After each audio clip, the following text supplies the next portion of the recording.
Bonjour. Bonjour. Bonjour. Bonjour. Bonjour. Bonjour. Bonjour. Bonjour. Bonjour. Et bienvenue à la caisse d'allocation familiale.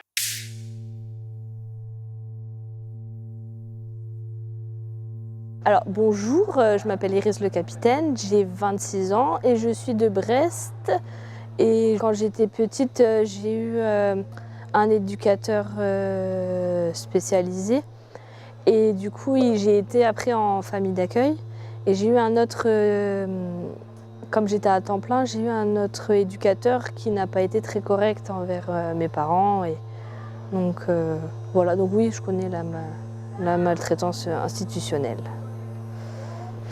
J'étais en famille d'accueil pendant un an et il a voulu renouveler le contrat et il a signé à la place de mes parents. Il a fait un faux et mes parents se sont rendus compte quand ils ont reçu le papier et il a signé à leur place parce que c'était pas la signature de ma mère et ni la signature de mon père. Et il a même voulu venir chez moi et il s'est battu avec mon père parce qu'il a voulu jeter le papier dans le vide ordure, mais il était bouché, donc voilà.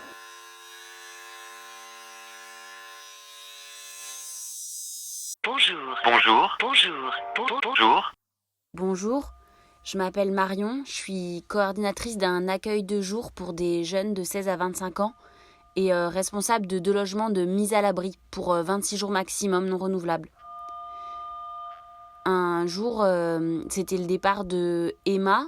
Elle avait passé donc 26 jours chez nous et il fallait qu'elle libère le logement.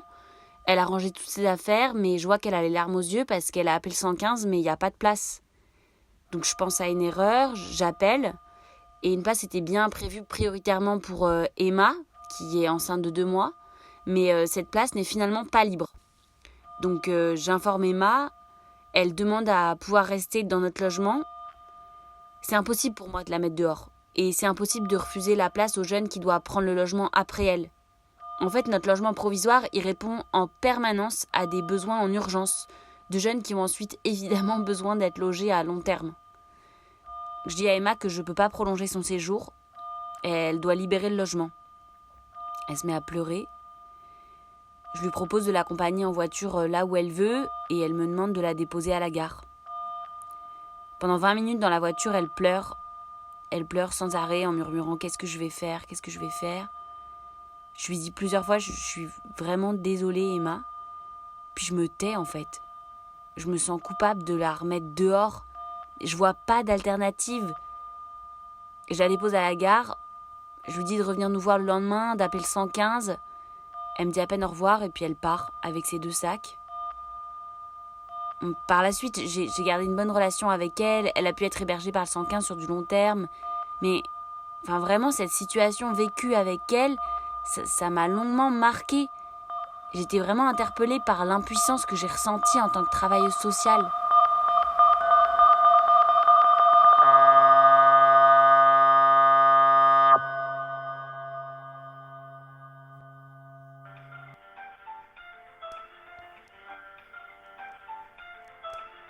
Enfance en danger.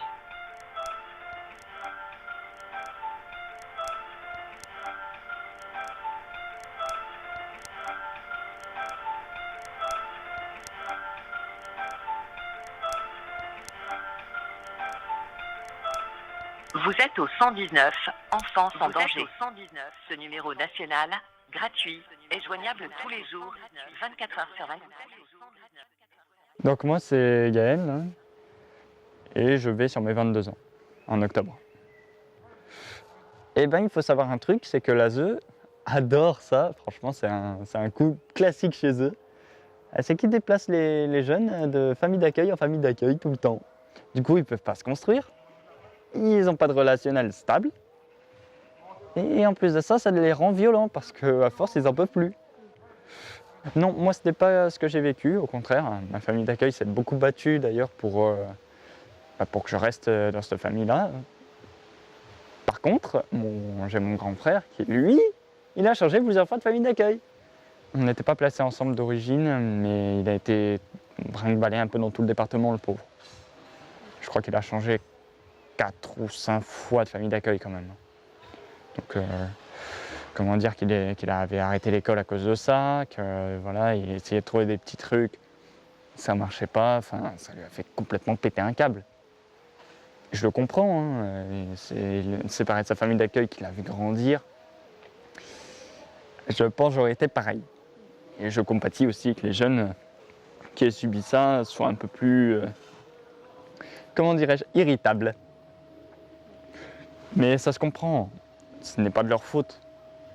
Bon, je peux pas les blâmer, sinon on va me dire que je suis un enfoiré, mais non, ce que je blâme, c'est l'ASE avant tout. C'est eux qu'il faut dire non, vous stoppez.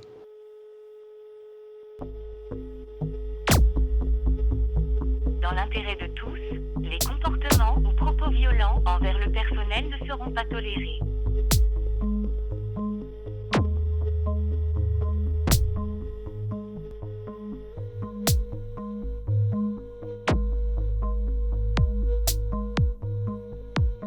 Propos violents, propos violents, propos violents, propos violents, propos violents, propos violents.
Nous avons développé les contrôles.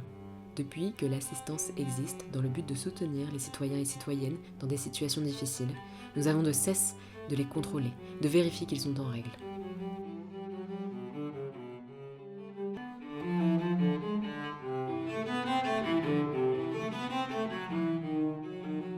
Les travailleurs sociaux sont prisonniers d'un système. Et ce système demande toujours des papiers pour justifier qu'on a le droit. Mais quand on est pauvre, souvent, ces papiers, on ne les a pas.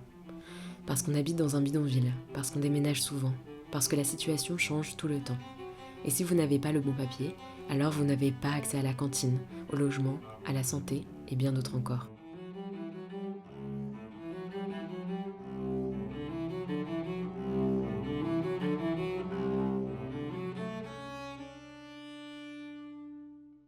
Le système n'est pensé ni par, ni pour les pauvres.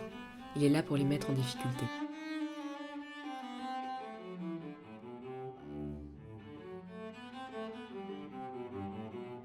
Depuis les années 2000, nous avons une trajectoire enrayée, stoppée. Il y a un regard de plus en plus dur sur les personnes en difficulté qui vise à les culpabiliser.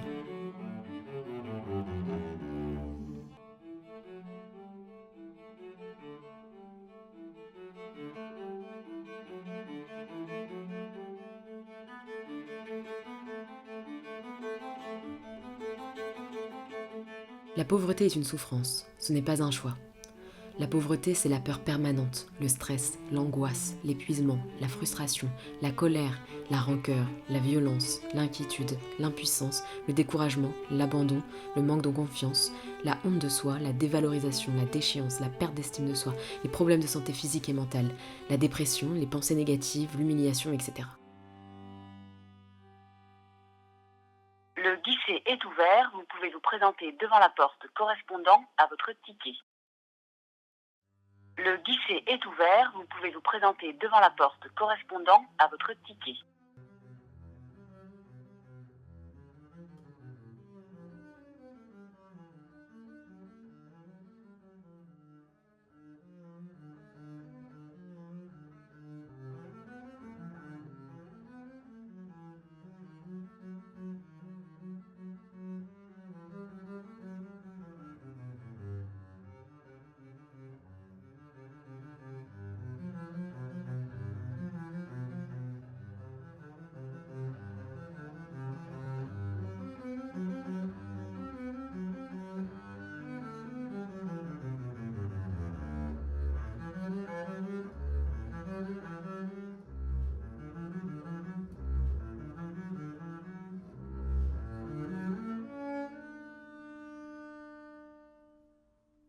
Le guichet va fermer. Veuillez vous rapprocher des sorties. Le guichet va fermer. Veuillez vous rapprocher des sorties.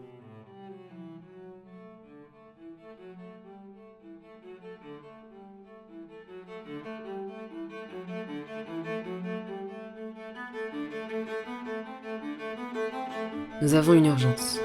De changer de paradigme, de changer de regard, de changer de pratique, et de s'interroger sur la société que l'on souhaite. Voulons-nous une société qui maintienne les pauvres dans leur état, parsemant des embûches sur leur parcours, leur demandant toujours plus de papiers, ou voulons-nous avoir une société où tout le monde est égal, a accès librement et simplement à ses droits? Il ne faut pas lutter contre les pauvres, mais contre la pauvreté.